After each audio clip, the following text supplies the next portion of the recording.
Do not forget, daylight saving time starts this Sunday, which means you'll want to move your clock ahead by 1 hour. It can definitely be a difficult shift for your sleep schedule, but as Mandy Gaither shows us, there are steps you can take to minimize the blow.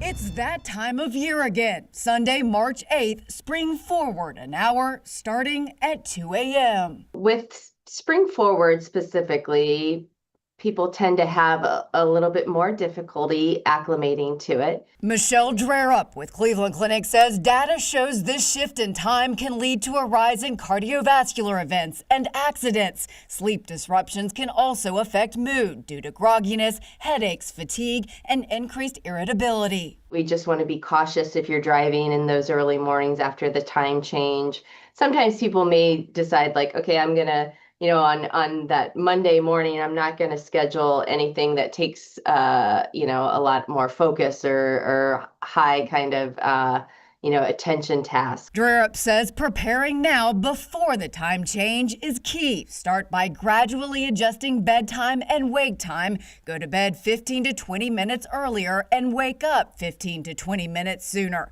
She says it's especially important for children and teens. So it's not a big hour chunk at one time. Maximizing light exposure in the morning is also key. Drerup says opening the blinds and going outside to walk will help wake you up. And while it's tempting, she says to avoid midday snoozes and not to compensate with over-caffeination. Which may help in that moment or for that day, but then potentially puts us at risk for having more difficulty falling asleep that night, depending on timing of when a nap or caffeine use is occurring.